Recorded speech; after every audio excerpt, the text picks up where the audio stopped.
thought for sure that masked gunslinger was going to save the day. No, Rob Hood got put in jail from stealing from the railroad tycoons and giving the money back to the farmers. What do you have to say to that, Madam Marion? Would you like us to hold our horses 1 second? Hold your horses 1 second! I see someone taking aim at this here target. But he can't win. There's already a bullet smack dab in the middle of the bullseye. Why? He shot that other bullet in half. No, not quite yet. Why? He shot that other bullet in half. Look, it's Rob Hood. I wonder what face belongs to those lips I longed to kiss.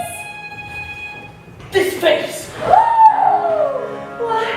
You're out of Odell. The friendly love from the east I was so crazy about. I thought you were all done with us. Not when I finally found myself a home. A place where I belong. Keeping company with the people I care the most about. You came to us as a stranger, ripped this place of crime, and gave us new hope in ourselves. Well, that's going to be one tough act to follow. Well, how's this? Will you be my lawful wedded wife as Nancy? Oh, yes, I will. Ding dong, ding dong. Ding dong, ding dong. Wide open spaces, everywhere I look I see. Those wide open spaces where the future waits for you and me. It's canvas forever, and wherever I may roam, I'll see those wide open spaces, and on the canvas is home.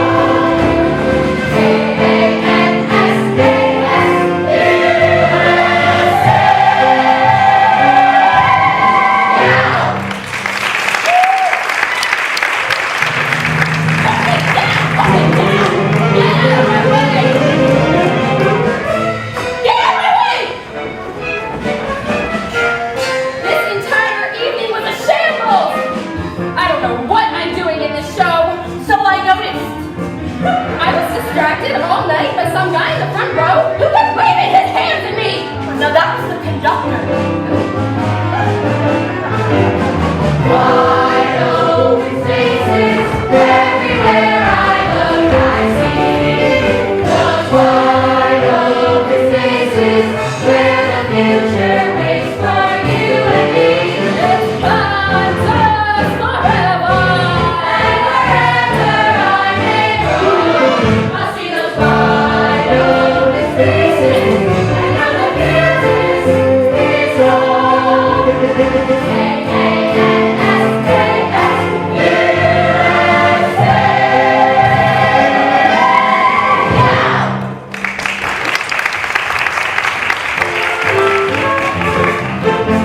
Shall I call the doctor? No, the Boston hospital's just on the block. It's okay, she's going home. That's the first time he's ever kept a beat. Oh, Bobby, Barney, can you help me carry her out? Why not? I've been carrying her all night.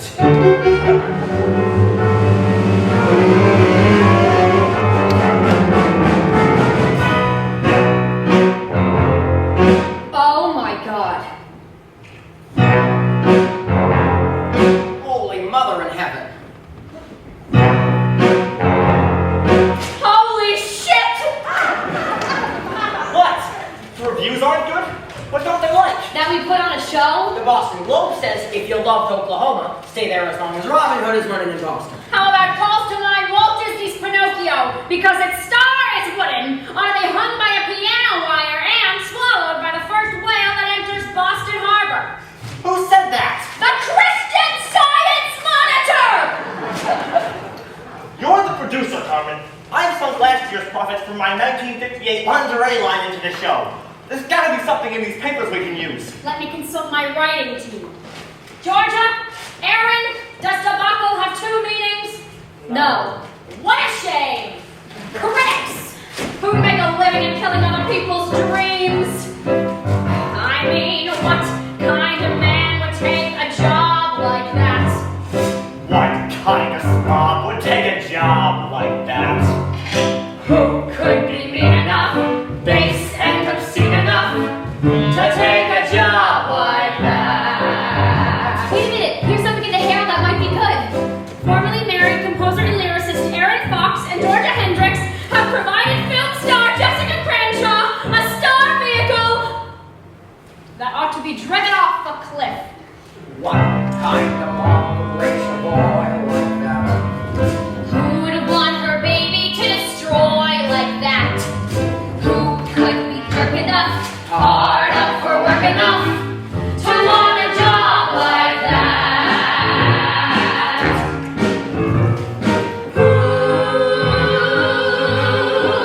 What kind of low down dirty bum?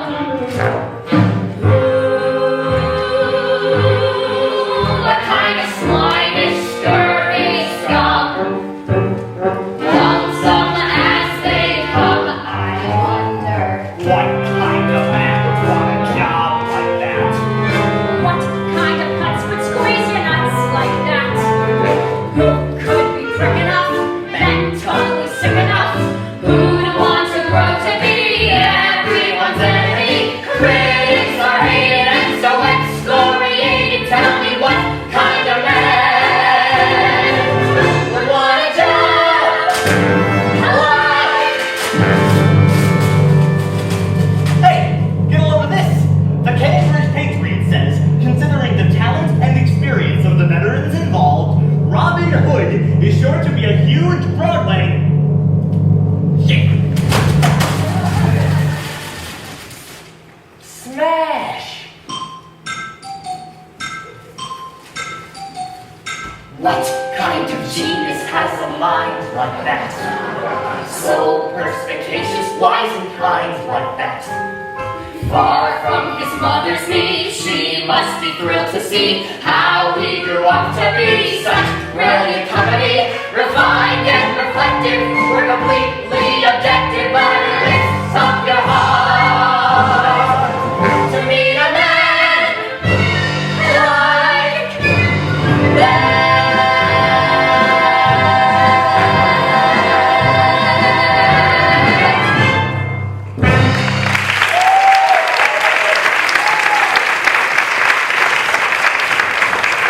Well, that's all well and good, but the Cambridge Patriot is not the Boston Globe, and the Globe is the review we need. Funny none of them mentions Jessica fainted. Jessica fainted during the vows when the critics dashed out of the theater to dash off their postmortems. Face it, we've gotten our notice and we've been given our notices. I'm afraid you're right. No, you two are just oversensitive because you wrote the show. Listen, the first show my husband and I ever did was savaged out of town. But we rolled up our sleeves, did a major rewrite, and brought it to Broadway. And that show, my friends, was Kiss Me, I'm Irish. Closed before the audience could open their playbills, but the point is, this is a Sidney and Carmen Bernstein production. We decide who goes to New York, not Daryl Brady of the Boston Globe. So we're still shooting for Broadway. Aaron, Georgia, you keep writing songs that bounce. Oscar, you keep writing checks that don't. Very nice, but until our leading lady gets back from the hospital, who knows what's gonna happen? I mean, I just have her under observation. I'm sure she'll be out in the morning. Is there no limit? Sounds like our director. Is there no limit? He got such horrendous reviews. Is there no limit, I ask you, to my unbridled brilliance? Chris, where the hell were you tonight? I put a lot of money into the show. As our director, you owed all of us. Oh, be still your foolish mouth. Nothing to be gleaned by watching one show with the fraudulent audience of an opening night. Went for a walk. Past the Cathedral of the Holy Cross. Went in. Wildly spiritual, I tell you, those Catholics really know how to put on a show. And right there in the middle of the Eucharist, I had an epiphany. At this stage in the life of any musical, one must refrain from inventing anything brilliant, but simply eliminate all that is god-awful. And what I asked, without fear of contradiction, was the most god-awful thing in our show. Jessica. Jessica, of course. Carmen, I came back here hoping to convince you to get rid of our star, only to have the cast inform me that she's in the hospital. I see the hand of the Lord in this.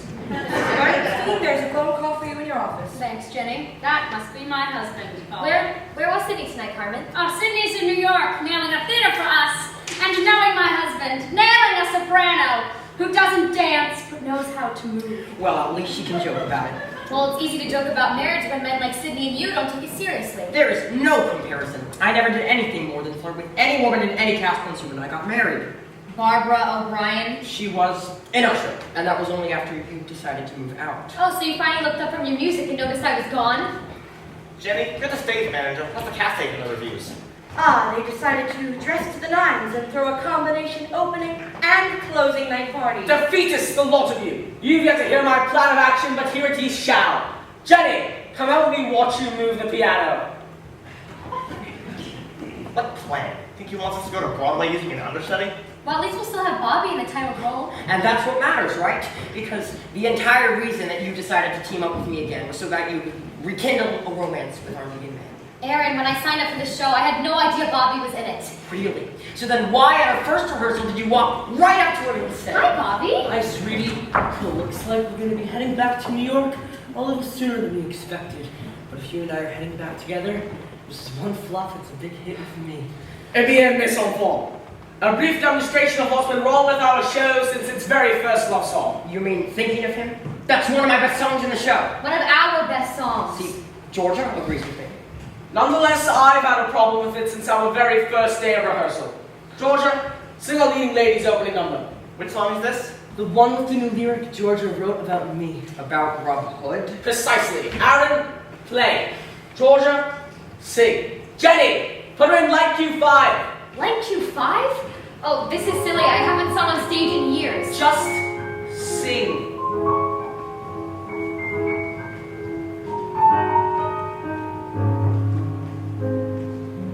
Thinking of him, thinking of him. Sometimes it seems I spend every moment of my waking day thinking of him, making him laugh, sometimes making him strong, sometimes making him feel someplace in the light is his, telling him just how special he is, thinking of him, thinking of him, telling the truth when nobody's willing to tell him the truth, fighting for him, living for him, thinking it over, that's what I think I do. Well, isn't it time? Isn't it high time? I was thinking of me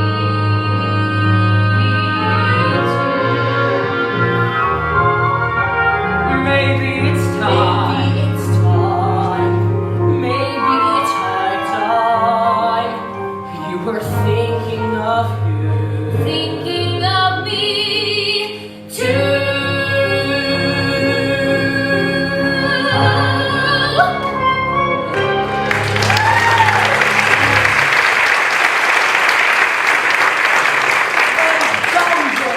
I finally hear how that song was meant to go. Listen, Chris, if you see there's been a problem with that tune since our first rehearsal, you're gonna have to tell me what. Let's not we ever allowed Jessica Cranshaw to sing it. Now listen here, everybody. I think it's a damn shame our leading lady collapsed after tonight's performance.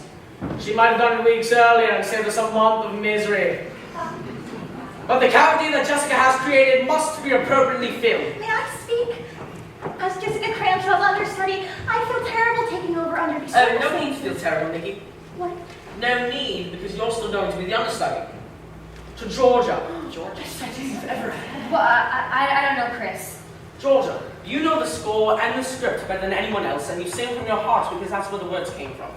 Now, I know it's been a long time since you traded in your taxi Excuse for... me, but speaking for those of us in the chorus, I really think Nikki should get the role. She's talented and dedicated. And since you're Nikki's understudy, if she gets the lead, you get her part. Well, yes, that too. Nice try, Bambi!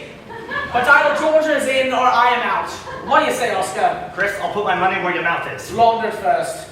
Aaron, I assume this move more than meets with your approval? To be honest, no, it doesn't. Thanks for the vote of confidence. I have my reasons. You always have. Cool. Besides, this entire debate is pointless if Jessica shows up tomorrow. God help us, her performance is worse than ever this evening.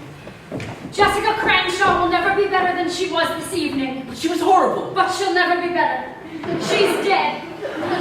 That was the hospital on the phone. In terms of future performances, Jessica Cranshaw now has a conflict. What happened? They wouldn't tell me. Chris, is there something you would like to say to the company about Jessica? Well, I suppose let's have a moment of silence to match the audience's response to Jessica's first number. Well, all right, let's form a semicircle. Boy, girl, boy, girl. Corners on the inside. No, Bambi, you're blocking the entire right side of the house. People, Jessica was part of our company, and now we part company. I'm sure we'll all have her in our thoughts and in our resumes. And I know as thespians you'd all like to display your sorrow as both a tribute and as an acting exercise. Sasha, F sharp minor.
Reaching the home on Broadway it so genuinely deserves.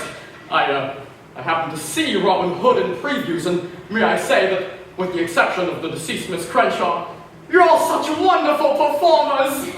And what a great score! Well, I appreciate that, Lieutenant. And on behalf of my half of that compliment, thanks as well. You're more than welcome. I've done a little community theater myself. Oh, nothing that fancy, although my Billy Bigelow at the Brookline Barnhouse received a very favorable review. And in A Midsummer Night's Dream, my bottom was very well received. Wait one moment. You say you're from Homicide? Yes. Based on a preliminary autopsy, it's clear that Jessica Crenshaw was murdered. And what are they doing with the killer? I mean, does he get some sort of trophy or a Pontiac convertible? Chris! Oh, sorry, pure reflex. But what killed her? Hydrocyanic acid, commonly used in electroplating as well as the gas chamber at San Juan. It was in capsule form, which is why no one realized she'd been poisoned until after the capsules dissolved in her stomach, starting a chemical reaction that created her own personal gas chamber internally. Horrible. Working backwards from when the capsules dissolved, we know she swallowed them in the very final minutes of this evening's performance. Couldn't she have poisoned herself? Trauma at the back of the throat suggests that she didn't take the capsules voluntarily. Now, may I ask who's in charge here other than myself? Permit me, Lieutenant, I'm the critically acclaimed director Christopher Belling, and I'll be blocking your investigation. Oh, well, I hope that isn't the case, but if you need to wrap things up with the cast, please go right ahead. Company! I know you'll give Georgia your full support. She steps into the late Miss Cranshaw's shoes. Oh my God, that's brilliant. As one would expect from me. Now, all those in favor of pushing forward with Robert Hood and Georgia, give me a show of hands. That's it.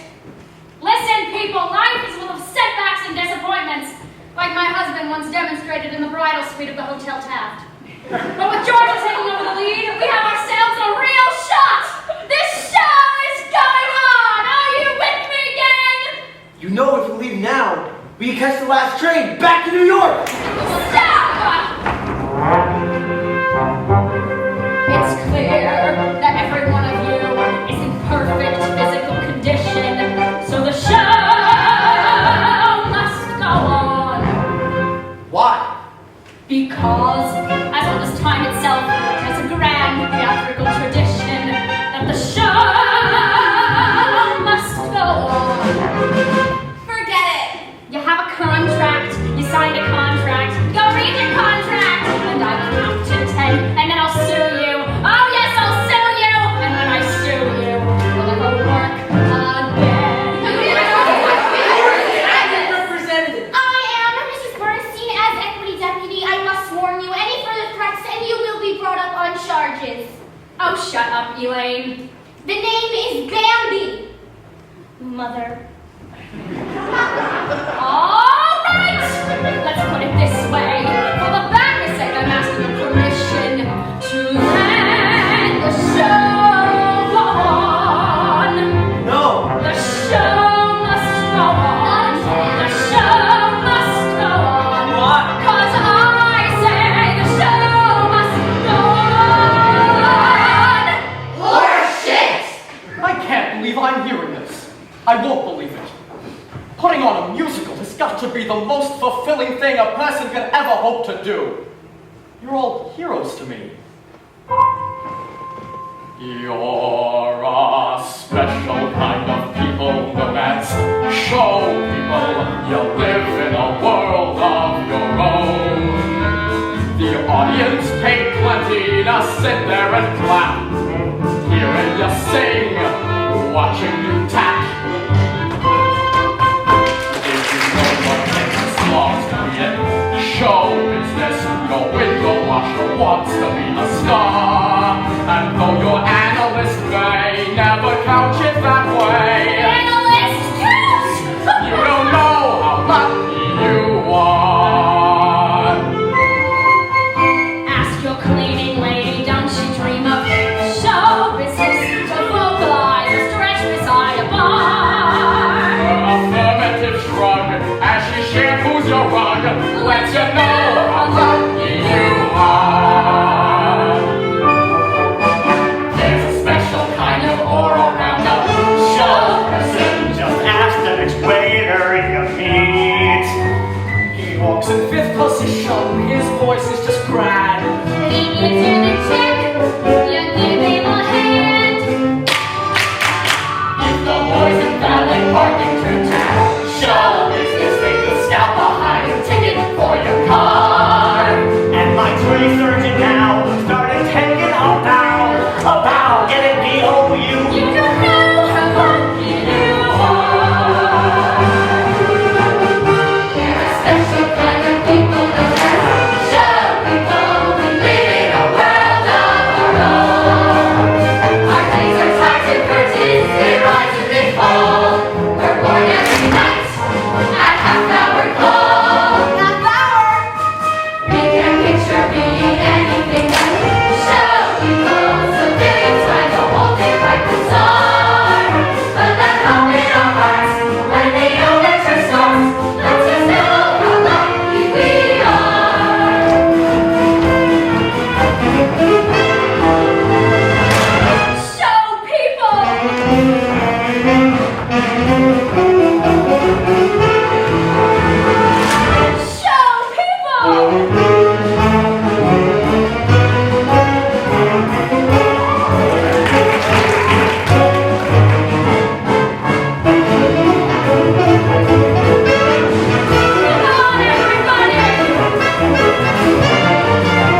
Robin Hood really should go off. Excuse me, may I speak to you for a moment? My name's Nikki. Harris. Miss Nikki Harris. I read your bio several times through the other night on the bus ride home. May I say, I found your performance particularly memorable. It was just lovely. Why, thank you. Lovely. Oh, why, thank you. I'm crazy about your little vibrato. You're very kind. Anyway, yesterday Miss Cranshaw asked me to coach on her lines, and of course I said I'd be glad to help. Oh, that's so like you. Well, I'm also her understudy. Or at least I was. I guess I'm George's now. But anyway, these 3 letters fell out of her script. She didn't take them very seriously, but I kept them. I'm afraid my fingerprints are all over them. They're death threats. See, the words and letters have been pasted onto the paper, cut from a newspaper or a magazine with tiny, curved little finger scissors. I imagine. You're murdering the score, but I'll murder you.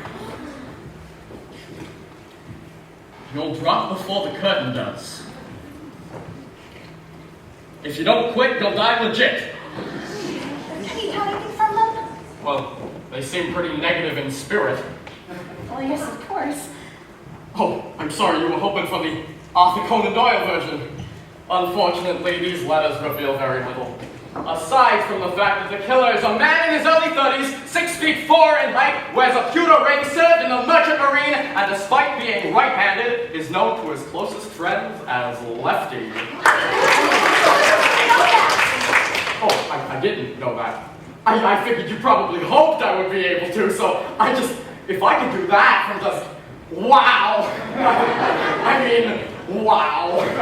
Gee, for a minute there, I was impressed. Like I once told my husband at the hotel tab. What do you say we go across the streets and have ourselves a slobber knocker of a lake for the late? If less than great, Jessica Cranshaw. Drinks are on me. I'm sorry, excuse me. This theater is quarantined. All the exits are guarded and none of you can leave. No, please listen. The entire cast and crew will be living right here in the theater until further notice. Emergency services will bring in cats and meals. Wait a second, the talented members of this cast are entitled to a day off. The talented members, and even you, Elaine. Listen, correct me if I'm wrong, but to the best of my recollection, Jessica Crenshaw never left the stage during the show's last 10 minutes. If so, then I'm very sorry, but she had to have been killed by one of you. I've never had a case with this many suspects, and I can't have each of you followed around the clock, so best I keep you all under lock and key until I can solve this crime. You're taking the law into your own hands, Chaffee. Well, that's sort of what I'm paid to do. It's why I have a badge and my own gun. Anyway, being sequestered here will let you focus on fixing the show. Fixing? Keep your goddamn hands off me, you hear? Who's that? Sounds like my husband on his best behavior. I guess he left New York. Lucky New York. Well, isn't this just peachy keen? You all waited up for me. Jenny, I'm still wearing my coat. Sorry, Mr. Bernstein. Sydney, it's been a god-awful night. I hear you, Chris. And I'm turning in my resignation. I can't hear you, Chris. How you holding up, Oscar? Can't complain. That's right, you can. Welcome back to Boston, Sydney. Why, hello. It's me, Sydney, your stepdaughter. Oh, sorry about that. Vaughn. It's Bambi. And last but not least, Mrs. B, my junior partner and lesser half. All right, let's get this over with, Sydney. What, you expect me to be upset? How about you charge moping night upon a murder meeting, lady? Deadly reviews and a bunch of cops telling me I can't leave this theater. I'm afraid you've arrived at just the wrong time for you and just the right for me, Mr. Bernstein. Excuse me? Lieutenant Frank Chaffee. Now, folks, I'd like you all to go about your various tasks just as if this weren't the scene of a homicide. Detective McNichol will be waiting downstairs for your pertinent information. I'd like each of you to give him your name, address, and 8x10 glossy. I'd be speaking with all of you in the morning. Pleasant dreams, everyone. Lieutenant, I can't be a suspect. I was in Manhattan and just got murdered. Oh, well, can you prove that? It so happens I was keeping company with a young actress I happen to be keeping on Sutton Place. If I give you her name, it could ruin her reputation. Your chivalry is touchingly convenient. Lieutenant, I'll have you know, many influential friends in New York City. Too bad you're in Boston. And will you be wanting me any further, Lieutenant? No, but I do have some questions for your boyfriend. Oh, I don't have a boyfriend. Oh my gosh. Actually, Miss Harris, I'd like to take you into my confidence regarding this investigation. And why is that, Lieutenant? Well, because if I don't, there's really no reason for us to continue talking. Well, then take me into your confidence with confidence, Lieutenant. Something's very wrong here. I just met an opening night cast who all seemed incredibly eager to close. Well, I can understand how they all may feel. They all gave up great jobs and hit Broadway musicals to come work up here in Boston. I've never worked outside the city, and Bambi's had to fight her mother every step of the way just to be in the chorus. But the rest of the cast is underpaid and overworked, although surely not enough to drive anyone to murder. Keep in mind, I'm within arm's reach at any hour of the day and night. Do you think I'm in some sort of danger? No, that was a completely unrelated thought. You must live with danger on a daily basis, don't you, Lieutenant? Oh, most of the time it's just paperwork and procedure. Detectives have no opening night, Miss Harris. We make our entrance after the curtain has fallen on someone else's life. It's a calling, isn't it? Like a doctor or a teacher? Or an actor. Well, I suppose you're right. I can't imagine doing anything else with my life. It's not wrong to be married to one's work, is it? No. Not at all. Sometimes it's no honeymoon, though. I love my job. I really do. And if I say so myself, I'm good at it too. I catch the bad guys, well, most of the time. So it's a good life. A perfectly good life. Not exactly sublime. When I finish my work and I crawl into bed, I reflect as I turn out the lights that the day that's to come and the week that's ahead will be lunch counter mornings and coffee shop nights. Lunch counter mornings and coffee shop nights. Well, it must be nice to have such a dependable schedule. Like matinees every Wednesday. Or Brisket and Robbins each Thursday. With your friends. With your... yeah, well, I like my pals. The guys on the force, we're not very social. They're all married, of course. Sometimes we go bowling or have a few beers. So it's a fine life. A perfectly fine life. I'd give it 2 cheers. 'Cause sometimes I think, at the end of the day, when I've read The Last Burglar His Rights, that the life that I lead is a little bit gray, with its lunch counter mornings and coffee shop nights. Lunch counter mornings and coffee shop nights. Well, what about your acting roles? Don't they make for a change? Oh, Miss Harris, each year from May the 23rd to the 12th of June, when I give my life over to the Swallow Street Players, that's more than a vacation for me. That's an overture of hope. It's a curtain rising on the greatest joy of my life.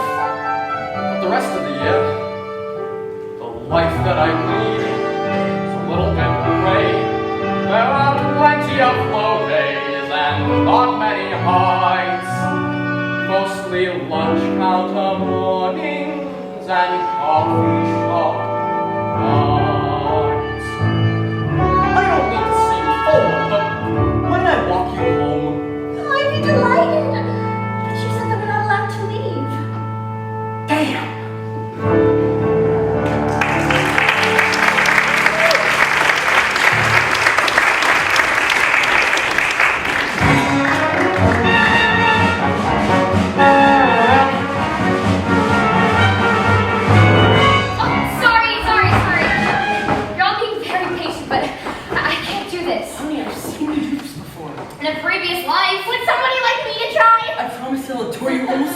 I do. I can go from a grand cute right into a split. You're looking just great. Impossible, I know, but somehow I do it. If one of you is the killer, would you please take her next? Folks, Detective O'Farrell is here with the last delivery of clothes from your hotel rooms, laying your bundles downstairs. And in a half hour, Lieutenant Chaffee will begin questioning outers and tenors. Ah, Herr Lieutenant, rising from your interrogation room to grace us with your presence. I've been stuck in the green room all day. Thought I'd stretch my legs. At least you got to sleep in your own bed last night. Sorry about that. I intrigue you, don't I, Lieutenant? Yes, Mr. Belling, both as a director and as a suspect. Lieutenant, I got what you wanted. Oh, thank God. And did you pick out the clothes for Nikki Harris that I asked for? Nothing but blues and greens, just like you said. Are you trying to set some kind of trap for her? No, I'm trying to match your eyes. Heads up!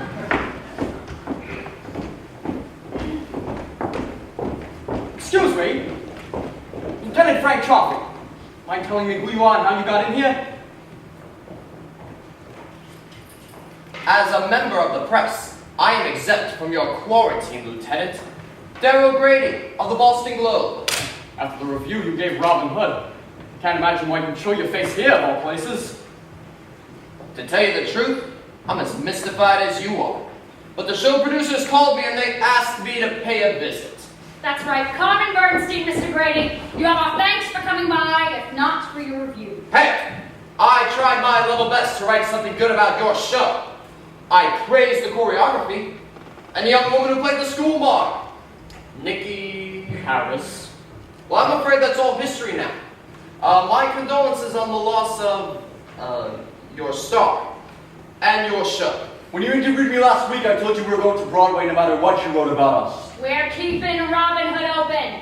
And once we've ironed out the kinks, we're asking you to re-review it this time with Georgia Hendricks in the lead. Georgia Hendricks? Your lyricist? She hasn't done a show in years. Now that's a story. And yes, there is a precedent for repraising a show with a new lead. Alright, tell you what. I'll review your show tomorrow night. Tomorrow? It's the best I can do. And to be fair, keep in mind, not many shows can survive 2 bad reviews from the Globe in the same week. Come and go tell the cast we have 24 hours to hold rehearsal. If we fail, you'll live to regret it. You're a lowlife, Sydney. Oh, good day, Lieutenant. Oh, you've just made it one, Miss Harris. That just goes very nicely with your eyes, Nikki. Thank you. And Mr. Daryl Grady, may I offer my thanks for the kind words you wrote? Oh, please, try not to misunderstand me, Miss Harris, but I try not to fraternize with the artists I review.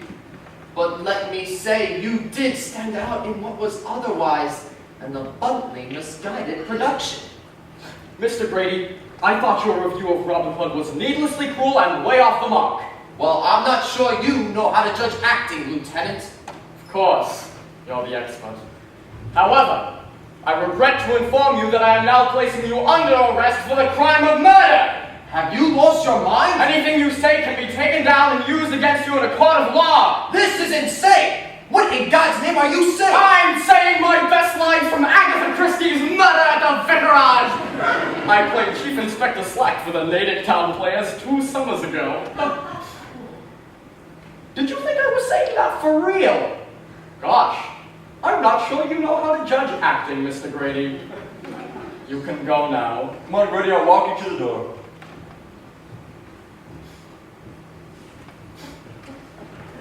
Swell acting, Lieutenant! And not just on a community theater level. I mean college! Oh, thank you. How is your investigation coming along, if I may ask? I looked through the show's financial records, and you know you were right. Every member of the cast is working for the same equity minimum, not just newcomers like you and Bambi, but the stars as well. Look, this is no place to talk. Let's you and me get out of here for a little You won't while. let me leave. Lieutenant, you must clear the stage immediately. I've just been informed I've less time to reinvent this show than Moses had crossing the Red Sea. And he had God on his side. Hey, is this true? I'm getting review tomorrow? Nikki, go fetch Bambi. I have no choice but to reblock in the same boat here and now. Oh, I've got to watch this. What? You think something's gonna happen? Oh, I just really like this number. Although, What? can't believe I'm saying this and shoot me with my own gun if I'm out of line, but I don't think simply changing the choreography is going to help. The song itself is kind of lackluster. It lacks, Yes? luster. 3 women on an Arkansas river in a rowboat that's sinking fast, trying to reach the federal courthouse in Wichita before the farmers lose their land. It's great stuff. It's a 11 o'clock number, but the music itself is kind of... I wonder, could we hear a bit of it? Sure, Sasha, lady, sing for the lieutenant, would you? Here you go, Chunky, just for you. In the same boat, on the same sea, shaking inside as the tide keeps rising. Nary a ship, nary a sail, nary a soul on the whole horizon. Still we are not discouraged due to the ancient code that you're likely to win. Take it all on the chin when you're in the same boat.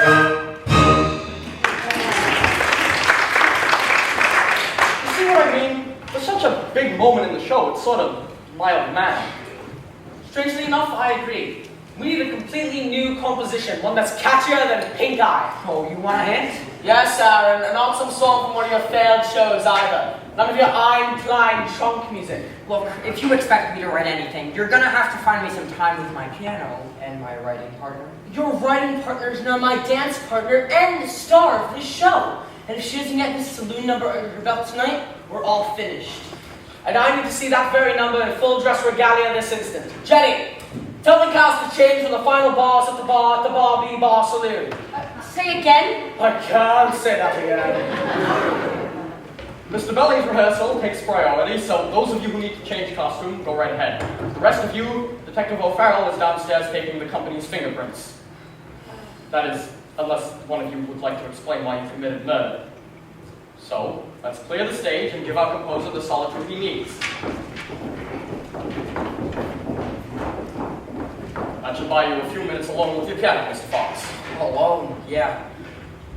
Must be quite a challenge having to create when your writing partner is... Otherwise engaged? May I ask, only because I wanted this my entire life, which would normally come first, the music or the lyric? Same answer as the chicken or the egg. Ah, so it's the lyric. No. A great melody doesn't always need lyrics. Or a lyricist. Then how would you start? Well, it can start with a note, which can become a phrase. And then you try hanging words off of each branch, like trim me a tree. Sounds easy enough. Really? Well, don't talk about love. Or you'll have to say, fits like a glove. Or assertiveness, push comments to shove. You will pine for the woman you're constantly thinking of. You see the problem? Dangling participle. So, you suggest staying away from love? Oh, at all costs. And don't mention your life. Or you'll have to say, cuts like a knife.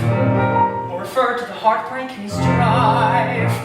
When you find that you're missing your... Missing? What? You were saying what you missed? No, I was just...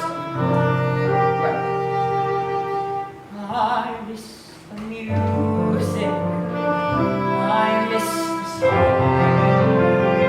Since she's not with me, it comes out wrong. It doesn't matter how hard I try. I lost the music. I don't know why. You may have known before I met her. I wrote alone. But if you ask me what I prefer, I'd say the music I wrote with her.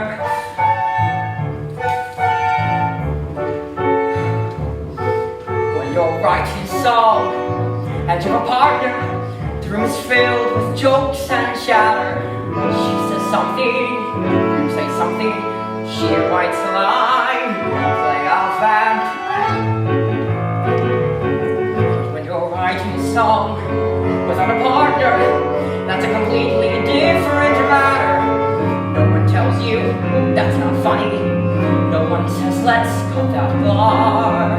No one makes you better than you are. I can't pretend. I miss the music. I miss my friend. No need to ask me what I prefer.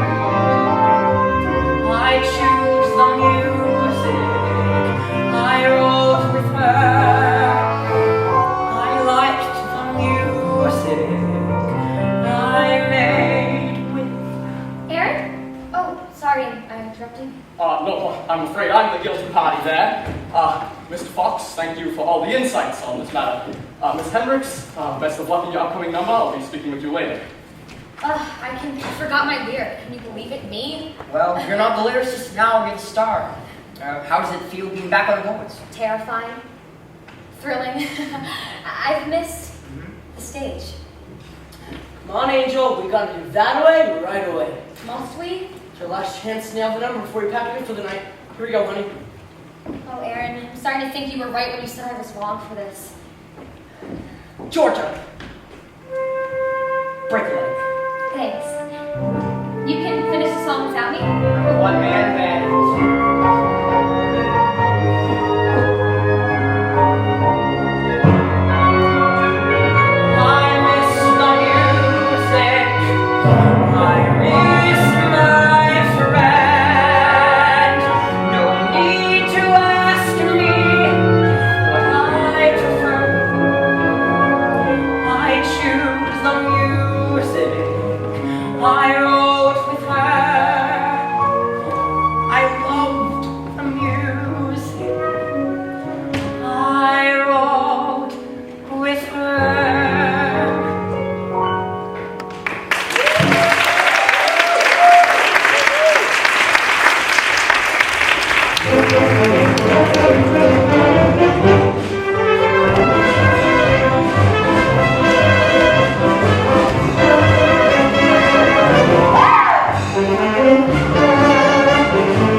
Or even Mandalay, I'll grab my horse and set my course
look at this set. Who doesn't love red? Very good. So as long as we're all in our positions, I would like to fix our pose for the Act 1 curtain. Oh, sorry, but I've had a chance to speak with all of you now, and you all seem like a terrific bunch of people, but unfortunately, this briefcase contains some very compromising evidence I've collected about one of you. I don't want to point fingers, but I have some extra questions here for the person who... Lieutenant, an urgent call from headquarters. Oh, shoot. Mr. Belly, just keep doing what you were doing. Yes, so as I was saying, I would like to fix our pose for the Act 1 curtain. So if you'll all get your... Lights. As I thought. Looks like the only one who has nothing to hide is Nicky, as you were. There's nothing in that briefcase, by the way. Just a container of chowder from the Union Oyster House. Oh, yeah, here you go. No problem. So I've spoken with you all, made a few phone calls, and what do I come up with? A murdered leading lady named Jessica Crenshaw, who was working for a fraction of her usual firm salary. A distinguished director, who despised the late Miss Crenshaw, yet slaves to make his show work all the same. A dancer choreographer, who turned down the chance to work with Balanchine to do a song and dance for spare change. Ex-partners in marriage and music, who would inexplicably reunite though they no longer work in harmony. A one-man band named Oscar Shapiro, who, despite having no prior interest in theater, suddenly sinks one payment after another into this musical. A company who celebrates when the show is torn to ribbons by the critics because it means they're finally free to take better jobs back on Broadway. What does all this tell me? That Sid Bernstein has been blackmailing every member of this company into working on this show. Even you dancers? Okay, so when I was starting out, I gave Sid Bernstein a private audition, but I hoped it would stay private. But how about you chorus boys? I mean, you all seem like clean-cut fellas. What could all of you have possibly done that you didn't want the folks back at home to know? Lieutenant, I have to think some people have things they'd like to keep to themselves. I agree, but I'm not here to uncover all your dark secrets. Only the one that caused someone to murder Jessica Crenshaw. People, I had no idea this was how Sidney was getting you to work so cheap. He handled the negotiations. Well, he won't be able to deal his way out of breaking the law. Ladies and gentlemen, you will not be blackmailed anymore. But you're all still murder suspects. Fabulous. Now, you may have joined the show for the wrong reasons, but you are going to press on because you have a contract. Damn straight. And because Oscar deserves a return on his investment. Thank you. And because the best way for me to solve this mystery is to keep the heat turned up in this pressure cooker of a theater. And finally, because this could be a really good show. Take it, Chris. Very good, so company. Heads up, we're striking the set. What? No, Jenny, I still have yet to fix our pose. Sorry. Never mind. Let's take it from the last 4 bars. Bobby! 5, 6, 7, 8. I'm heading that way.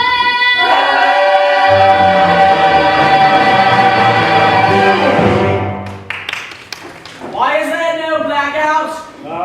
We're having a little trouble up here. Just push the bloody button. All right. How's that?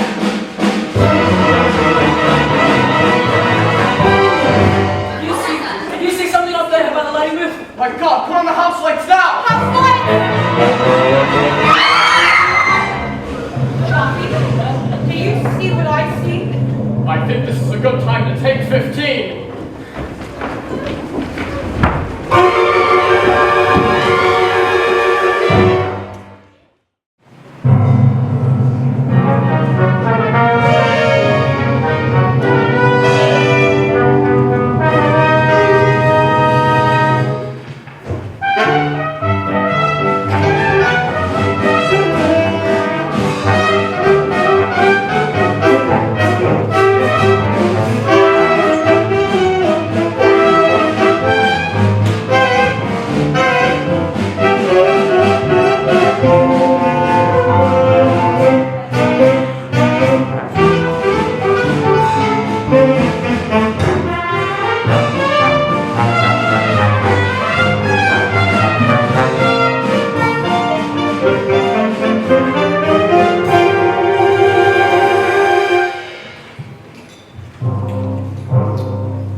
Yeah. I had to bet and say he did it.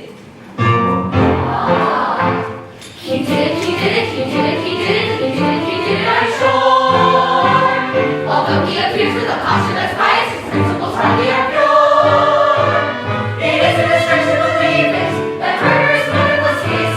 He did it, he did it, he did it, and hid it, and now he is off to a prison.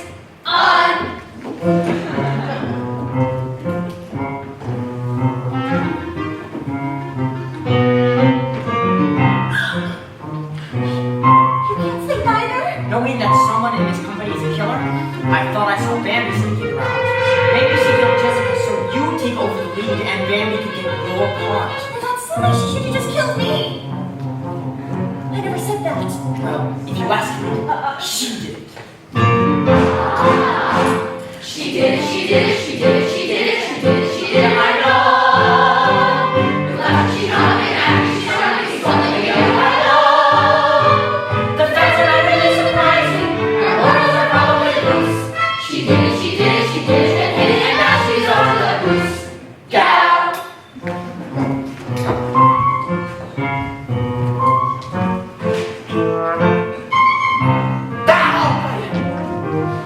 You can't sleep either? Knowing that somebody in this company is going to change my blocking? You know, I think I saw Aaron and Georgia sneaking around. Oh, yeah, songwriting teams are always plotting I could do in the director. And they're all quite mad. I could easily believe they did it. They did it, they did it, they did it, they did it. I've run the loser before. They went right ahead and they slaughtered two people the same way they slaughtered the score. Well, this is the end of their output. Their future is not worth a thing. They did it, they did it, they did it, they did it, and now everyone's the same. Same.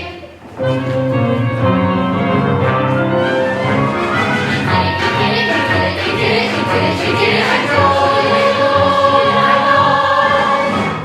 Although he appears with a bunch of eyes and slaughters, she's on the other. He is in the sense of the money around, but her is just as honest as him. When woman's a money, they did it, and now she's on it, and now she's off to the goose. Sing, song, gal, sing.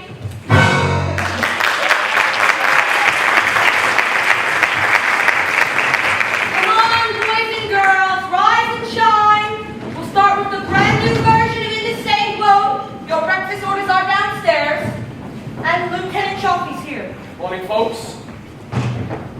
Welcome back, Lieutenants, to a marathon production of No Exit. I just come from Sid Bernstein's autopsy. And did the driver stake through his heart just to play it safe? Chris, not in front of the widow. How are you holding up, Carmen? You all sent out for breakfast, and you didn't think to tell me? Well, let's at least be considered a daughter. Stepdaughter. And even though I was his very own step-flesh and step-blood, he was as cold to me as he was to my mother. Now, breakfast is gonna be cold if you don't eat now, folks. Well, at least this time all of us have an alibi. Everybody was standing around the stage when Sidney got the old heave-ho. No, actually. The coroner says Bernstein was struck from behind on the head. Someone killed him and hanged him in the lighting booth before you rehearsed George's number. Bernstein didn't stand a chance. Oh my God. That's the first time my husband's ever been accused of being hung. You see, he could have been killed by any person with access to the stage, including you, Jenny. What's that supposed to mean? We found a copy of Variety with the words cut out of it in the stage manager's office, your office. Well, Chris and Oscar have keys as well. Well then, I guess you three are my first official murder suspects. Well, it's an honor just to be nominated. You're all still under suspicion. Found this little black book in Bernstein's breast pocket. Look familiar? Each page has a company member's name and a notation in Bernstein's personal secret code. Obviously, a memo of why each of you were being blackmailed. No! Meaning, no, I wasn't being blackmailed, but also meaning, no, I just found more dick prints. We're covered with my fingerprints once again. Oh, that's all right, Miss Harris. You've already proven yourself to be forthcoming and trustworthy and just so very nice. Thank you. Dear Sydney, end the show or it's the end of you. Oh my God! Sid Bernstein died for nothing. He told me he was going to close the show.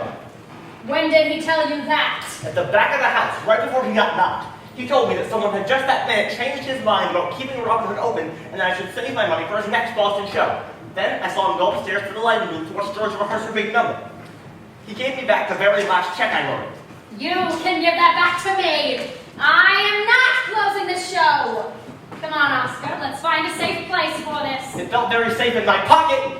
What's the matter, Lieutenant? It's been bothering me since yesterday. It's just, why is it that Bobby, what? Of all the people on the stage, you, all right, Lieutenant, spit it out. You ought to be in the Fort Henderson Square Dance number. Beg pardon? You'd stop the show. After all, wouldn't Rob Hood go to the big picnic disguised as Alan Odell? It makes sense. And Dale Brady of the Boston Globe loved Bobby's dancing. Well, Bobby, can you improvise a short turn in time for tonight? Well, yeah, as soon as I can make the costume change for the next scene on time. Well, for gosh sakes, Bobby, it's just losing a bandana and putting on a mask. Would it kill you to try? We'll time it out now. Jenny, the Fort Henderson Square Dance number. The Fort Henderson Square Dance number. Now we're getting somewhere. And Aaron, for the love of Mike, we've got to have that rewrite you promised for In the Same Boat. I already did it. Without me? Yeah, honey, we rehearsed last night when you were getting fitted. And to be honest, I think it turned out pretty well. Well, can I hear it? Sure. I changed it to Rob Hood and his men heading up the mighty Colorado. You know, a real He-Man approach? Okay, Sasha, quick chorus of In the Same Boat. Randy Harp, help me out here. If you just wrote it last night, what did the musicians play? I wrote a brand new melody to fit your orchestra parts. Very smart. Take a look. 5, 6, 7, 8. Here we are. Our ship makes heavy. Lost on the DC. All the flanks are springing a leak. We bind to bail, but we forgot the pen. And we regret to say our compass is gone, but somehow we still sail on. Because 2 hands, 3 hands are best at some fellow boat. And what the heck, we're in the same boat.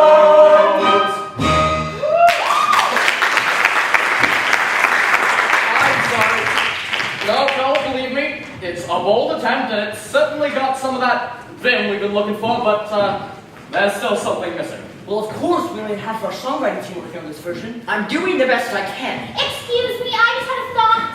Oh, how long we've been waiting for this day. If we're adding Bobby to the Kansas Land number, it just so happens he and I have been working on this dance routine that would be perfect for my Princess Kickapoo character. And him. Yeah, we've been working with this Apache kind of dance. It's a pas for 2. Well, Bobby, it'd save us a lot of time if it's ready to go. Oh, we've only talked I'm ready. Robin, down is the spawn of your loins. Yes or no? Normally I'd stay over my dead body, but I don't want to give anybody any ideas. Sure, let's give it a shot. Come on, Georgia, we better go tell the rest of the cast. Aaron, I thought you were going to write us a better version of In the Same Boat. We just played it. You didn't hear it? I did. Aaron, I thought you were going to write us a better version of In the Same Boat. I'm putting In the Same Boat into dry docking for the time being. No, Aaron, come back! When you've written a new song! Thank you for the chance, Mother. It's called Giving You Enough Rope to Hang Yourself With, Elaine. Not my best choice of words. You always make fun of me in front of other people. Oh, perhaps I should leave. No. You should hear this too, Chaffee. You have dreams of being in the theater. Elaine, as a Broadway producer, there's something much more important to me than you getting your star turned. What? Me turning a profit. I've never been known as one of those stupid clucks. Elaine. Bambi, who pisses away a lot of her hard-earned bucks. Elaine. Bambi. But facing the fact your coloratura sucks. Bambi. Though it breaks your mother's heart, forget about the part. It's time for you to know why I really backed this show.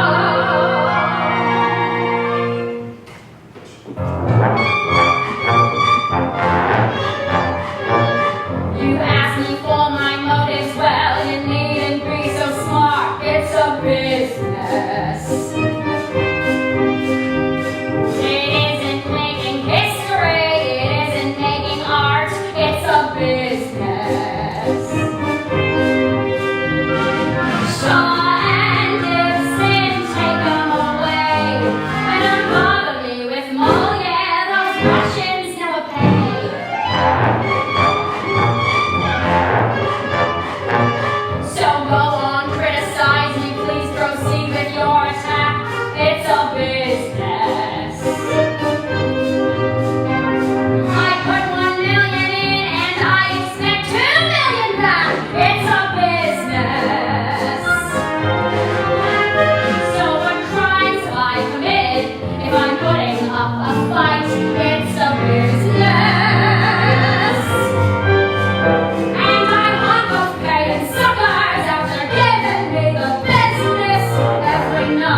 never get through Lent. I once knew a producer whose pretensions knew no bounds in the business. In the business. He mounted Samuel Beckett. I don't mean it like it sounds. It was business. It was business. So now he's down the crapper while I'm working in my prime. It's a business. It's a business. And the shows I do business, 'cause I'm good at doing business, and I'm giving you the business suite all the time. But what about the great poets of the stage? We out on the Iceman comet, and nobody came in. The stagehands to the dresses to musicians in the pit. It's a business. It's a business. The owner of these premises cleans up if we're a hit. It's a business. It's a business. Union members don't work for free. Hey, Harry, on the spotlight, blink twice if you agree. See, I'm not devoid of culture, but my feet are on the floor. It's a business. It's a business. I do the Kama Sutra with the Richard Rogers score. It's a business. It's a business. Yes, green's my favorite color, and I don't mean on the grass. It's a business. And the shows I do business. Yes, I'm good at doing business, and I'm giving you the business suite. Blow it out your business. It's a business. It's a business.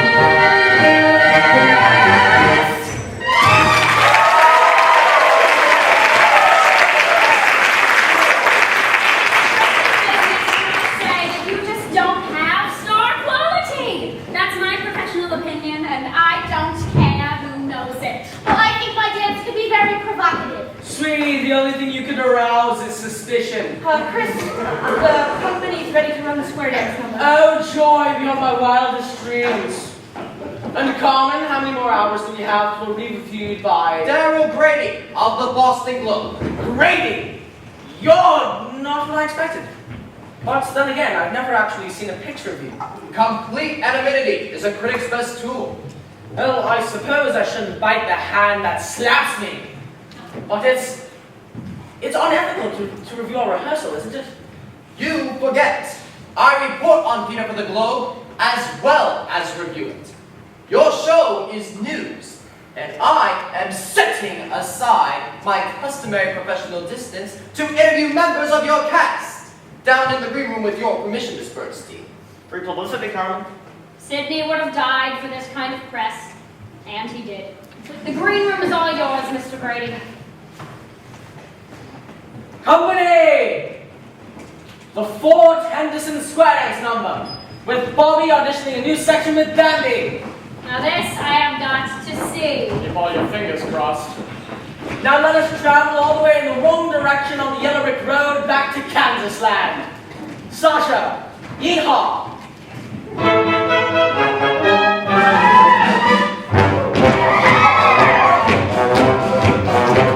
Come every second Sunday of each month around here. The women folk get out in town to bring the souls here. We drink the cocktails. And the trolley plane shit. There ain't no chance of romance when the dance is strictly square. In Kansas land, in the stormy ever square. From Kansas land, you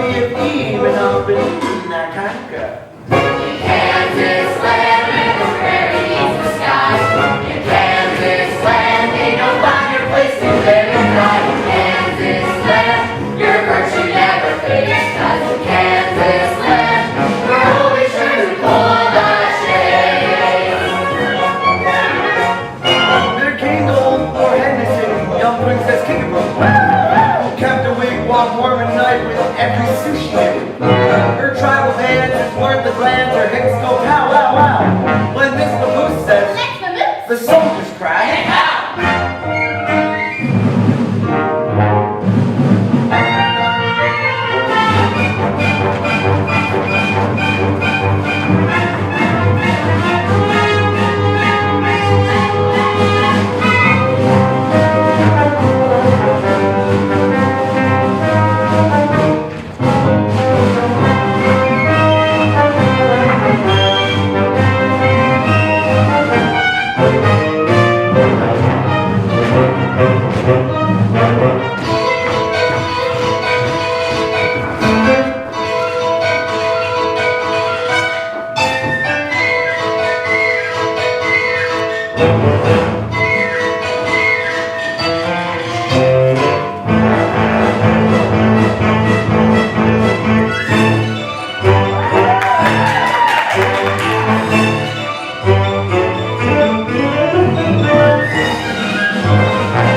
Step back!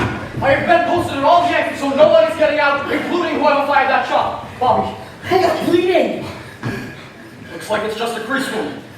Did anyone see anything? Bobby, how many people knew you'd be leaping when you did? Well, no one. It was our first time trying that. That was some pretty fancy shooting. Too fancy. Unless you were the person they were trying to hit. Everybody but Bobby, go back to where you were when the shot rang out. You folks stay here. Hold on, aren't we all sitting ducks here? Go.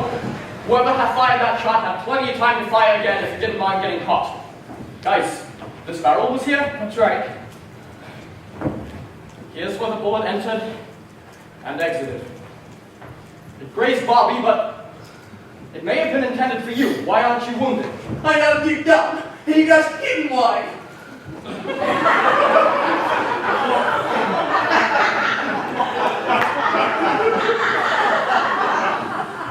Are you usually here at this point in the number? No, when Bobby jumped up and went out the way Stephen's room. Well, then most likely you weren't the target either. So, still following the bullet's path, the bullet must have been aimed at you, Nikki.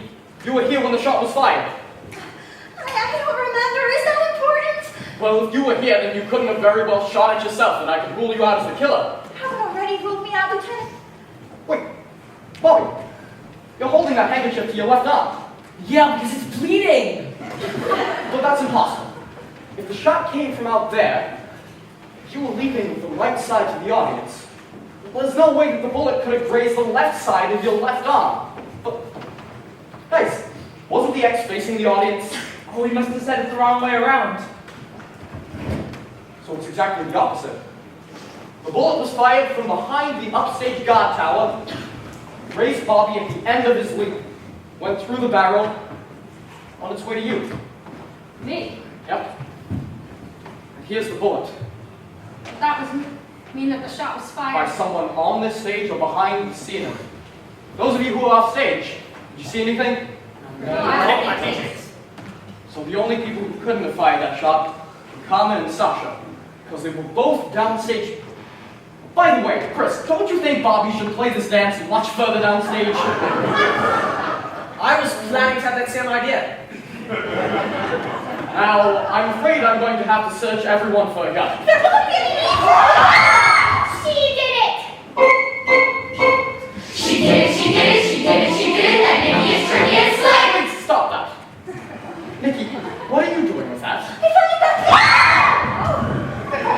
It's not an onyx. I figured it would be a proper Western story, and I won't be leaving my fingerprints on the evidence this time. There's tape wrapped around the handle and... Look, finger! Gosh, I might have killed you, Frank! Hand me the gun very slowly, Nikki. I got something to say for anybody who's trying to knock me off. Knock it off! Oh, Lieutenant. Yes, Jenny? We're way overdue for a break. Oh, sorry. Back to 10, everybody. We're clearing the set. You're gonna protect me, right? There have already been 2 murders committed on this stage. 3 if you count the integrity of musical theater. Couldn't be surrounded by more policemen you are at the moment, Mrs. Bernstein. Come on, Mother, we should get something to eat. If you're nervous, I've seen your makeup, your closets, and your boyfriends. I've even seen some of your boyfriends in the closet with your makeup. You never have one good word to say about me, do you? Especially in public. I thought I did pretty great in that last number. Big deal considering the 15 years of ballet, jazz, and circus training I paid for. My professional opinion is that you just don't have what it takes. You volunteered for this life, changed your hair, changed your name. Why? Of all the names on earth did you choose Bambi? Because in the movie, Bambi's mother is shot to death by hunters. Well, I got some news for you, sweetie. Somebody just tried to do that to me and I noticed nobody's ruled you out. Come on, Oscar. I got the keys to the lobby bar. I'll fix us a Bloody Mary. Despite what your mother says, you were great in that Kansas land number. Thanks, Lieutenant. I really appreciate that. Oh, I'm the one who should be thanking you. Bambi, your dance really was good. Yeah, better than I could have imagined, kiddo. It's like I told you, just give me a chance and I won't let you down. And don't pay attention to what your mother says. At least no one in the show can claim you're here because of nepotism. I guess that's pretty obvious. Believe me, Lieutenant, Bambi isn't the girl in this cast who's used personal connections to help further her career. What do you mean by that? Sorry. Stage manager is equal parts psychiatrist, mother hen, and father confessor. What anybody in this cast shares with me, I consider privileged information. Besides, what I know, I don't think you want to. Oh, Georgia, there you are. Oh, Aaron, good. I wanted to talk to the three of you about Bernstein's Black Book of Blackmail. He wrote a memo about every cast member, with 3 noteworthy exceptions. You, and you. According to the book, Bernstein had nothing on you. But according to the show's production records, you were all working for the same raw deal as the rest of the cast. Why are you toiling for pennies when you could be doing so much better elsewhere?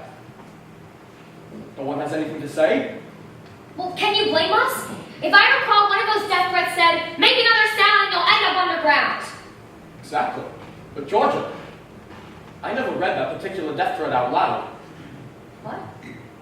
Jessica and the late, and Nikki were the only ones who saw it, but aside from the person who sent it, of course.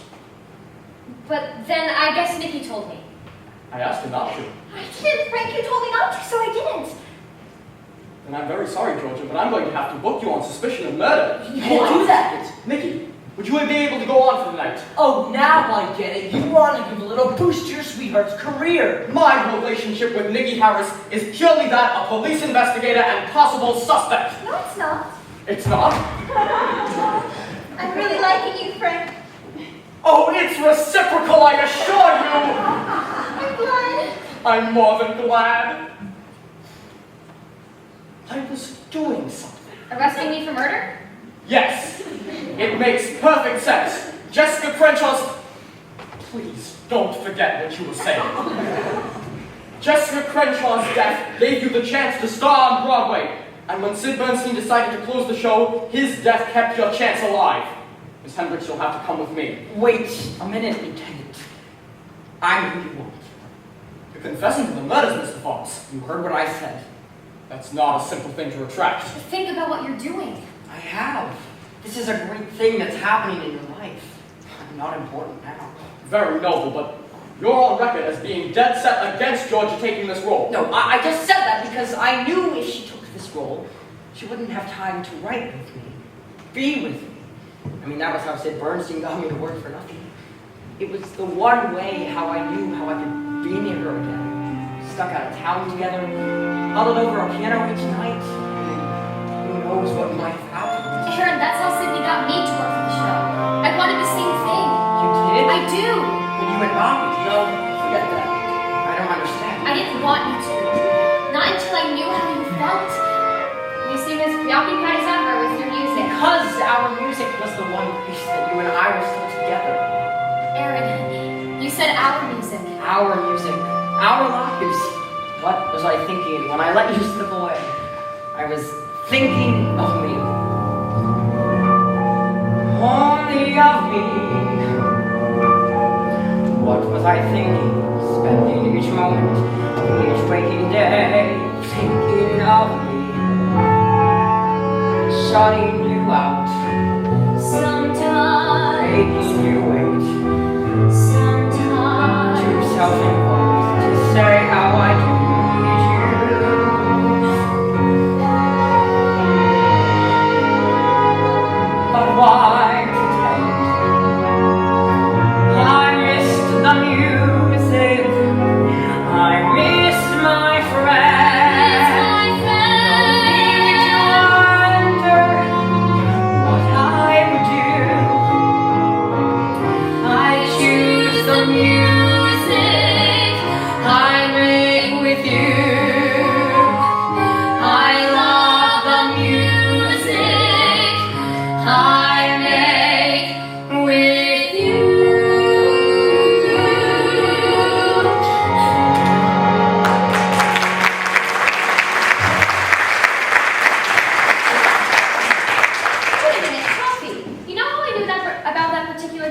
You showed it to me while you were questioning me.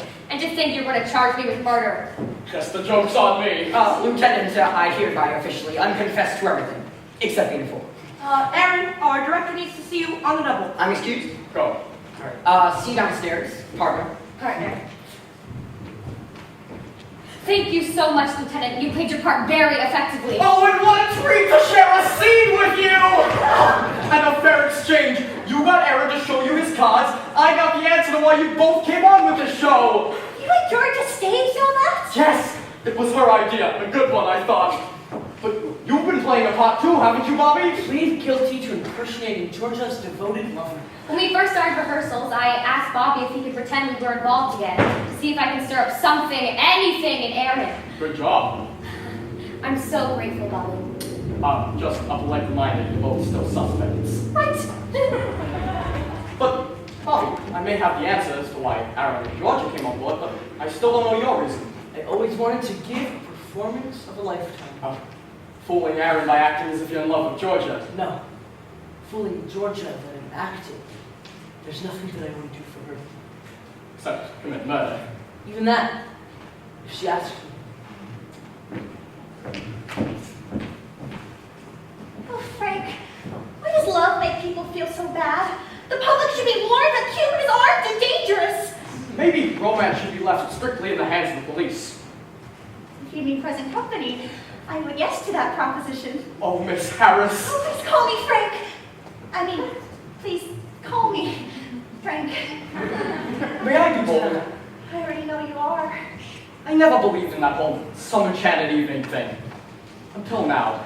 The first time I saw you, there was a blue wash on the stage and they hit you with a pink special. It was It's just like a musical, huh, Frank? I thought you and I, we could be a tough act to follow. Can't you see special people doing special things? Running the rings around any pair, anywhere.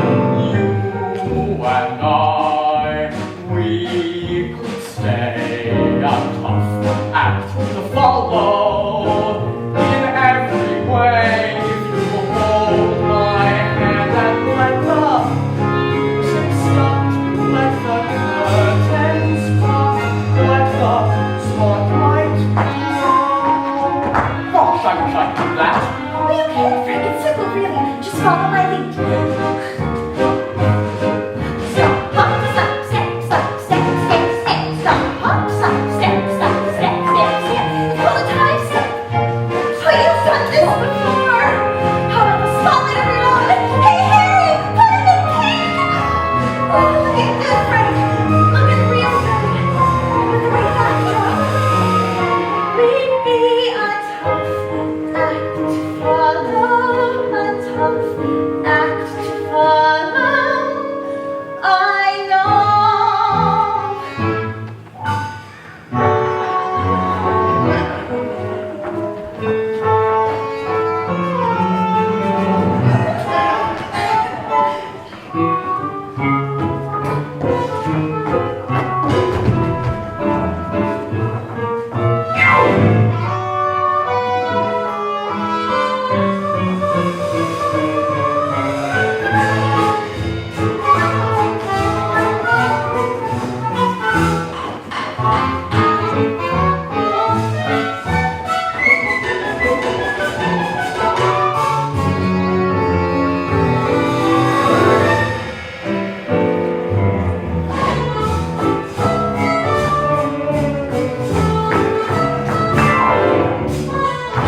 Are you thinking what I'm thinking? I sure think I am. Come on, gang!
Bernstein's little black book.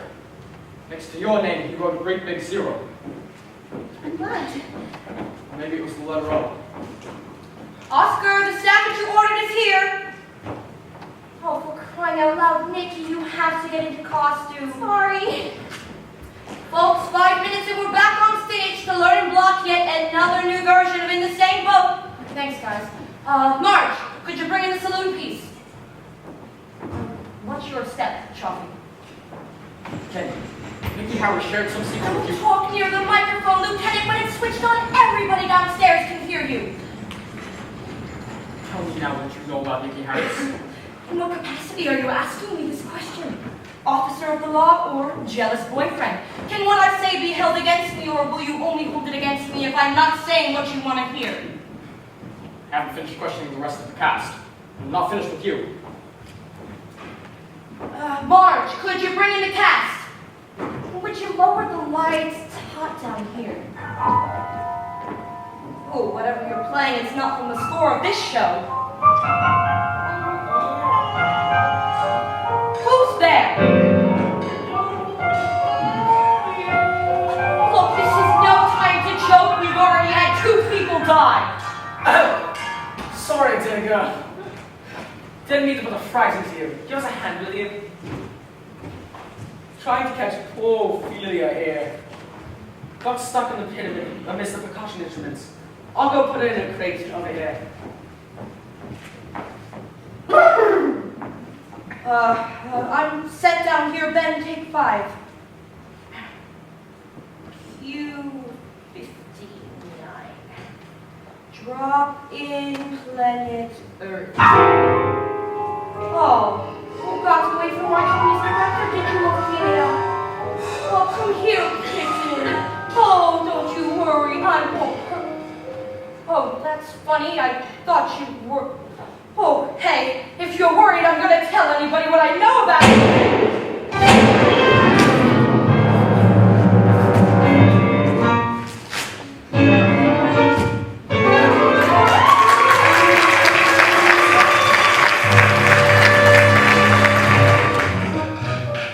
Don't you think we're too easy of a target to think the flies are sent? Especially with the entire cast rehearsing directly below us? I found the gun used on Jenny in the orchestra pit. Nicky found the gun used on Carmen. I'm sort of hoping our killers run out of guns by now. But poor Jenny was murdered hours ago. What point did you possibly have for dragging me up here? Because you know the most about the technical cues in this show. Why do you need me? The last time I spoke with Jenny, you were the topic of conversation. I'm not letting you out of my sight until I can figure out the dying message. Dying message? Jenny knew her killer. She only had seconds to live, couldn't write, couldn't speak. The bloodstains on the stage tell us she dragged herself to her call book and ripped out one page on which she'd written the words, "Drop in planet Earth." Well, drop in is something to tell me is for scenery that's lowered from up here in the flies. Exactly. Skyline drops in, mountain drops in. Mary Martin drops in. There's a drop of the earth at the end of in the same boat. There will never be an end to In the Same Boat. Listen, they're rehearsing the latest version right now. Same bloody orchestra part, clear new melody, collect the entire series. Oh my god! My god, that's it! I've solved it! We have to get down from here fast! Right this way, follow me. Are you coming, Frank? You go on ahead, I'll be right there. Oh, Frank, be careful. The killer may realize we're not okay.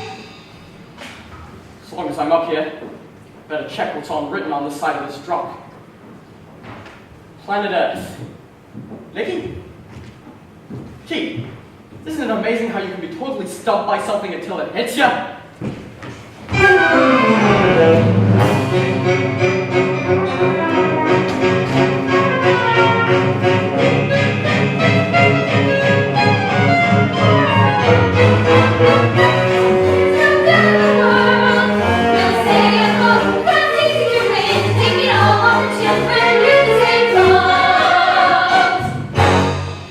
Not bad. I think we can make that work. No, this version is no better than any of the other versions. This was Toffee's big idea. Where the hell did he get to? Yeah, something's not right. Especially with this song. I'll tell you what's not right. Us singing our merry little heads off when Jenny just got killed a couple hours ago.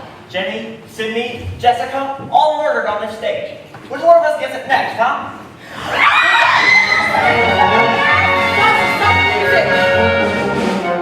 What on earth is going on? No pun intended. Nicky, you must have pushed him. Me? Why would you say that? Because you and I were the only ones up there with him, and I've almost entirely ruled out myself. Folks, the answer has been staring us in the face. Quick, I need to see a copy of the music for this number. There's a copy of the score off stage. Come on. You must have fallen off the catwalk where you were climbing back down. What the hell were you doing up in the flies? I'm asking myself the same question. Nicky, did you see anything up there? I don't know. It was so dark. I suppose I might have accidentally unhitched a rope. Oh, this was no accident. I have to wait because I think I've solved it. Can't believe it's took me this long to figure it out. Damn! What is it, Frank? I just remembered I can't read music. Never mind. Basic logic tells me. Aaron, you wrote all 3 versions of In the Same Boat to fit the same orchestra parts, right? Right. So, if all 3 fit the same arrangements, they must all fit with each other! That's what'll give this number that kick in the derriere it's been needing. The whole company singing 3 songs at the same time! It'll make Fugue for Tin Horns look like Frerajaka. But what about the murders? Oh, will you forget about the murders for know how to salvage this number. I want to run this now. Bring in the set, Jenny! She's dead. Oh, right, I forgot. Let's take it from the top of this number. Let's lose the globe and give us the river. We'll have Rob Hood and the ladies trying to get to the steamboat to Wichita before the farmers lose their land. Is everybody on board with that? Aye, aye, Captain. That's Lieutenant. It's just George at the top. Sasha? Ready. Start it off slow. In the same boat, on the same sea, shaking inside as the tide keeps rising. Nary a ship, nary a sail, nary a soul on the whole horizon. Here come the 3 pals paddling up the rapids. Here we are, my ship is at sea, lost on the windy sea. All the planks are spraying a leak. We like to bear on, forgot the pen. Glad to say our compass is gone, but somehow we still sail on. Because 2 heads, 3 heads are best. Have some bellow boat and run the head. We're in the sea. Heading up the creek for the damsels in distress. Tired and torn, hurting and worn, feeling forlorn that we look untidy. Chewing our nails, praying that whales aren't allowed to meet me on Fridays. Still we are not discouraged. Due to the game to book that you're likely to win. Take it all on the chin when you're in the same Waves are coming on fast. That's on now. The seas are hugely rough, the going's terribly tough. As if that wasn't enough, they lost it all. They found it only due to common craft. Bird mortal charm, there's a lot that they don't know from the raft.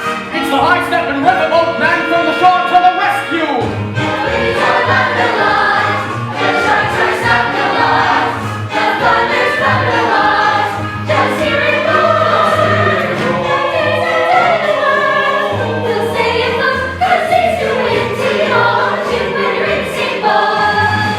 Now the pals come rolling down the bend while the ladies on the creek come sailing in the view. Let's put it all together. A 5, 6, 7, 8. In the same boat, on the same sea, shaking inside as tide keeps rising. Very a ship, very a sail, very a soul on the whole line. All have fun, stand still, our stomachs are in distress. We need a helping hand, our hearts are Up the tone!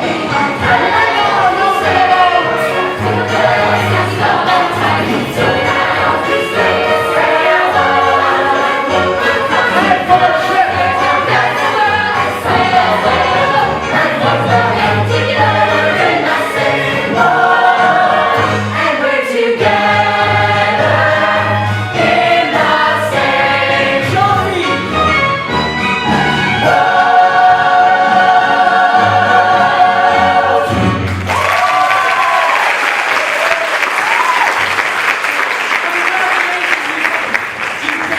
The number as well as the likelihood that I will take credit for it. Great work, Johnny. I agree. What about the killing? I'm sure the murders can be solved by the clue Jenny left us. Drop in planet Earth. The Earth on a stage, a world on a stage. All the world's a stage. Shakespeare? Shakespeare. These are actors were all spirits and are melted into air. My God, that's what Jenny meant! Chris! I did it! Oh, sorry, reflex. I always take credit for everything. What's your... Want to see the final moments of the show when Jessica collapsed. The company bows? My God, that's the last thing we need to be rehearsing. You don't think I know that? Please! Oh, very well. Places where the company bows. Russ, I'll need Jenny's microphone. Thank you. Have a way to wrap this up quick. But it'll be putting you at some risk. Frank, you do what you have to do. Folks, I just have a little announcement to make for the cast and for all my men downstairs. Nikki and I just got engaged. She'll be leaving the show at the end of the Boston run to create the role of Mrs. Lieutenant Frank Chaffee. Now, could we please have it from where Jessica collapsed? Congratulations! Yes, we're very happy, thank you. Come, Oscar, Aaron, you say you were watching from the house that night. Watch for me. Tell me if you see anything different. Sasha? Wide open spaces,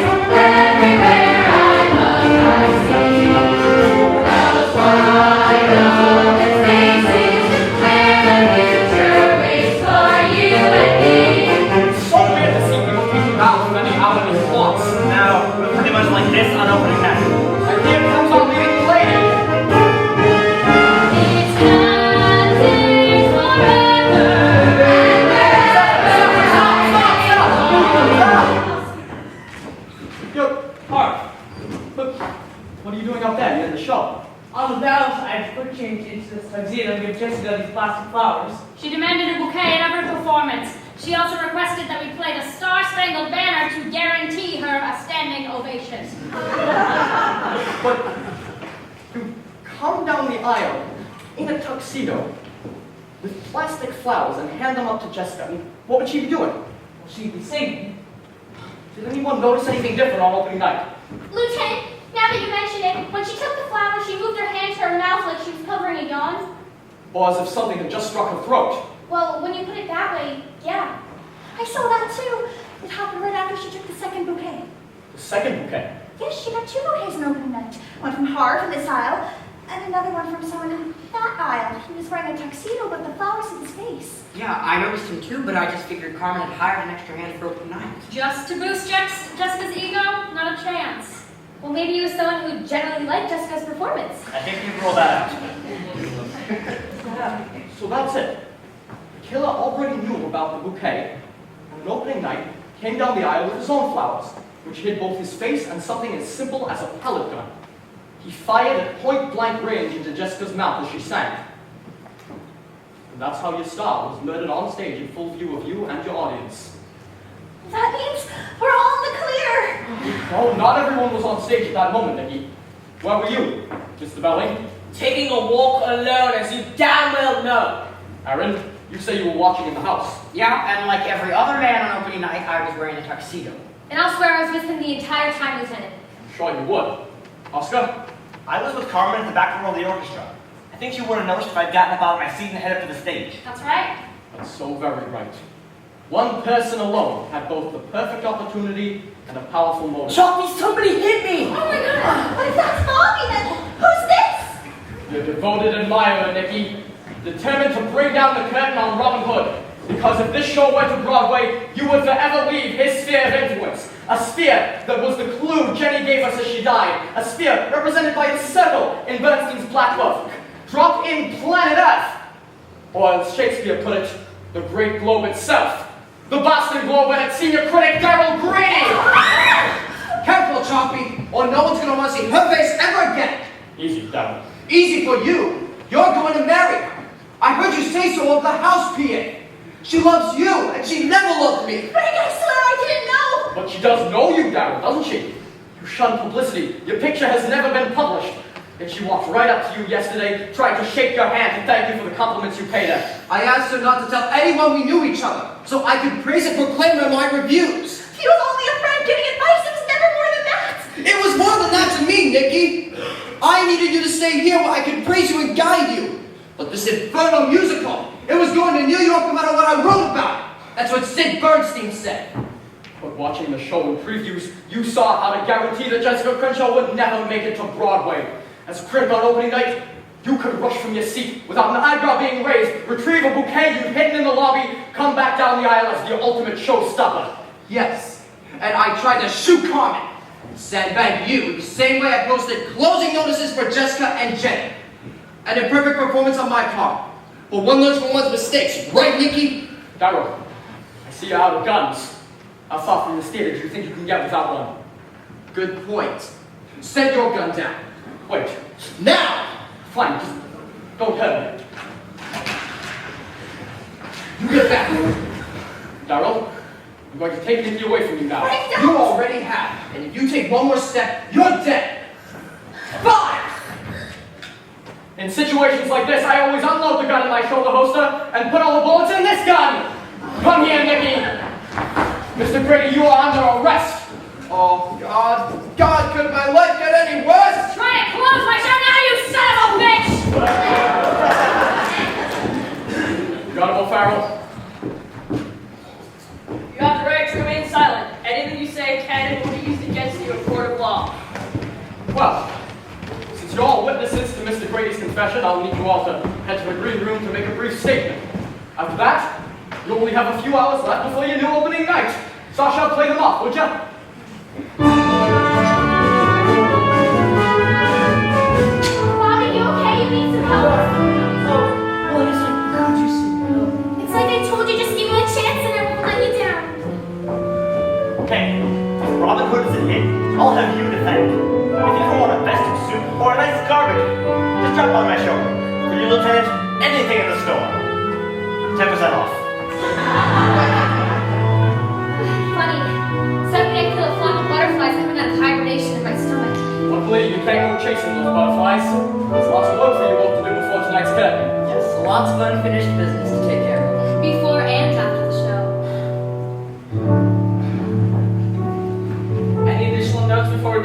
Lieutenant? Well, actually, Nikki and I did have an idea for a new finale for the show. I'm sure we'll be singing a different tune if you think that we should. Oh, and bravo, the great detective. Bravo, the great director. I swear I never had a clue about Tom Brady.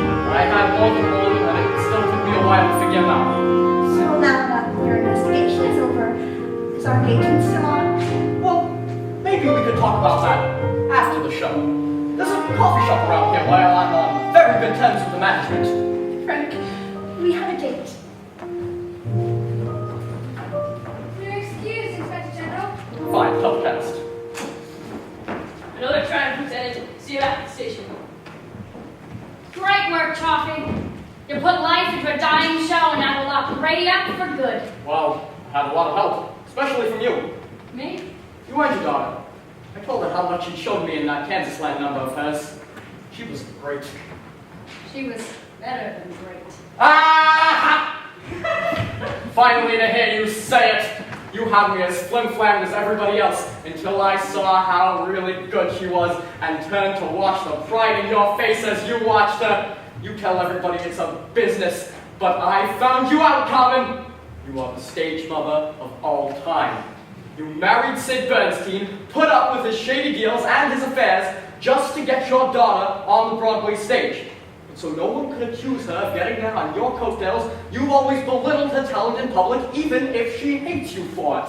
You can't let her know. I want her to think she got this all on her own. You're amazing. But how did knowing that help you catch Brady? Oh, it didn't. It just explained why you killed your husband.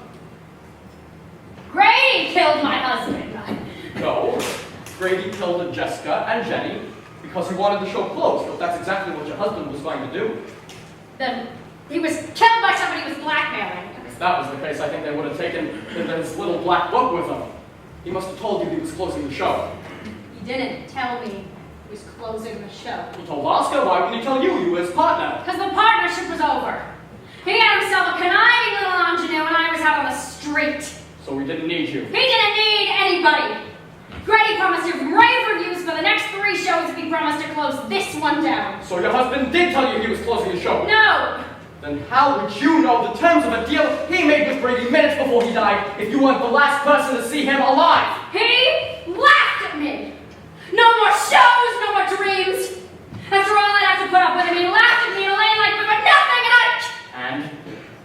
and I killed him. Of course you did.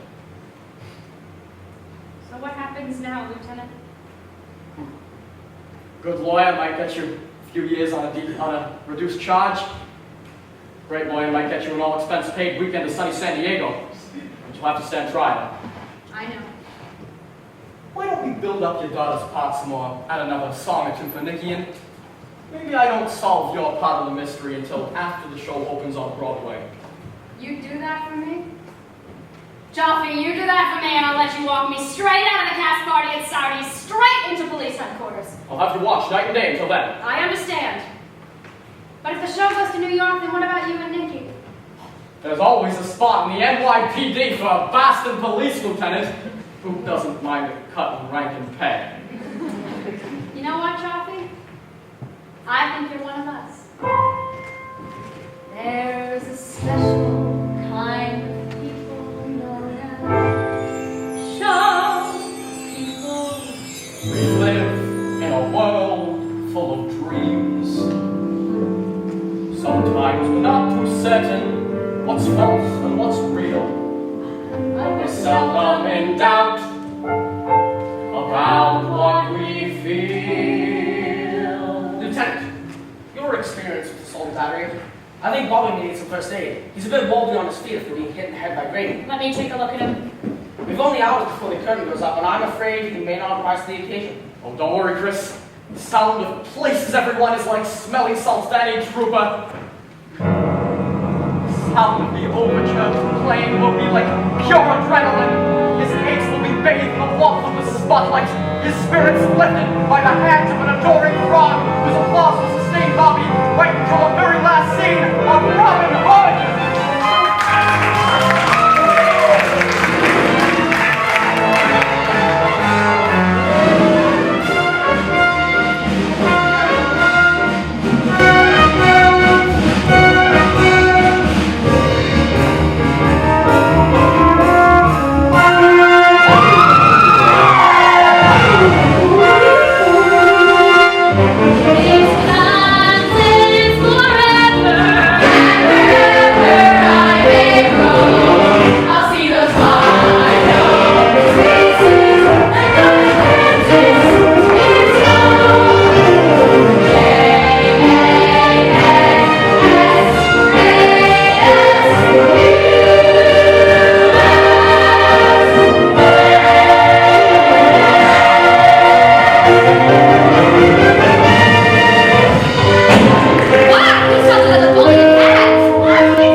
trot along, keeping company with the people I care most about. The cage wasn't a stranger. Maybe this place of crime to give us new hope in ourselves. That's gonna be one tough act to follow. Well, how's this? Will you be my lawfully wedded wife, Miss Nikki Nancy? Oh, yes, I will.